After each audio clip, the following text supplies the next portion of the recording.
ଆସ ଆଜି ଆଉ ଗୋଟେ ଜାଗାକୁ ବୁଲିବାକୁ ଯିବା। ତ ଜାଗାଟିର ନାଁ ହେଉଛି ଝୁମ୍କା ଡ୍ୟାମ୍।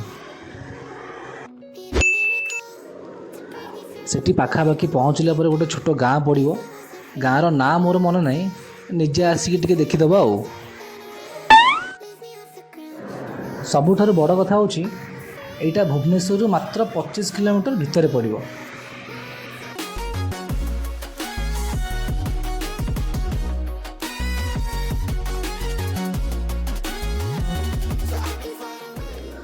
ଏବେ ଆସିକି ଜାଗା ମୁଣ୍ଡରେ ତ ପହଞ୍ଚିଗଲୁ, କିନ୍ତୁ ବାଇକ୍ ଡ୍ୟାମ୍ ଉପରକୁ ଆଲାଉ ନାହିଁ।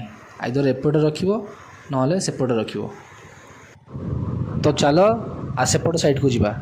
ତଳେ ଗୋଟେ ରାସ୍ତା ଅଛି, ମାଟି ରାସ୍ତା, ସେଇପଟ ରାସ୍ତା ଦେଇକି ଯିବା ଆଉ। ଏଇଟା ହେଉଛି ସେଇ ରାସ୍ତା। ବର୍ଷା ପାଇଁ ଟିକେ ରାସ୍ତା ଖରାପ ଅଛି ନା ଆଉ ନହେଲେ ବାଇକ୍ କ'ଣ ଆଉ ପୁରା ଟ୍ରକ୍ ପଳେଇ ଆସିବ ଆଉ।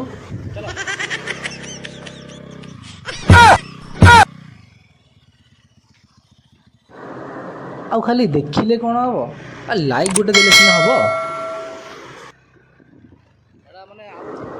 ଆକ୍ଚୁଆଲି ଏଇପଟ ସାଇଡ଼୍ଟା ହେଉଛି ଭୋଜି କରିବା ପାଇଁ ବେଷ୍ଟ ଜାଗା। କିନ୍ତୁ ଭାଇମନ ପାଣିର ବ୍ୟବସ୍ଥା ନାହିଁ। ମନ କରି ସଫିସିଏଣ୍ଟ ପାଣି ନେଇକି ଆସିବ, ନହେଲେ ଫୁଲ୍ ନାମ ନେବ ଆଉ। ଏବେ ଚାଲ ଡ୍ୟାମ୍ ଉପରକୁ ଯିବା।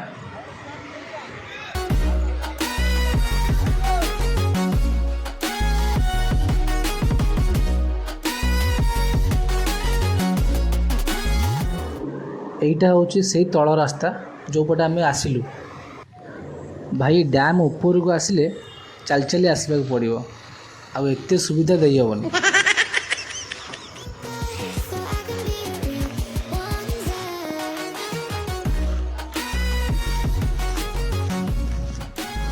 ଏ ଟାୱାରଟା ଡ୍ୟାମ୍ର ପୁରା ମଝିରେ ଅଛି। ଦେଖ, ତୁମକୁ ପୁରା 180 ଡିଗ୍ରୀର ଭ୍ୟୁ ଦେଖେଇବି, ପୁରା ଭଲସେ ଦେଖ।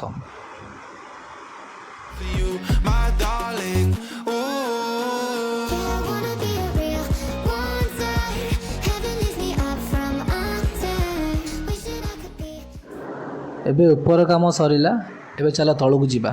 ଏ ପାଣ୍ଡା ଚାଲରେ ଜଲ୍ଦି।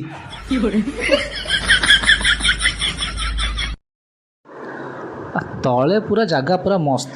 ଏଠି ପ୍ରୋଗ୍ରାମ୍ କରିବ, ବସିବ, ଟାଇମ୍ ପାସ୍ କରିବ, ପୁରା ବୋବାଲ।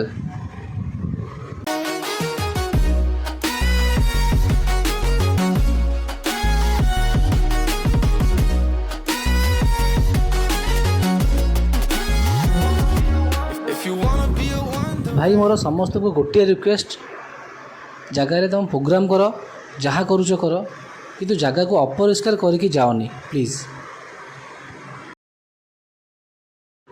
ଆଉ ପାଣ୍ଡାକୁ କେବେ ଡ୍ୟାନ୍ସ କରିବାରେ ଦେଖିଛ? ଏଇ ଦେଖ, ପାଣ୍ଡା ସ୍ତ୍ରୀ 2 ଦେଖିକି ପାଗଳ ହେଇଯାଇଛି। ହେଲେ ଲାଭ କ'ଣ? ଛୁଆ ଗର୍ଲଫ୍ରେଣ୍ଡ ଗୋଟେ ନାହିଁ।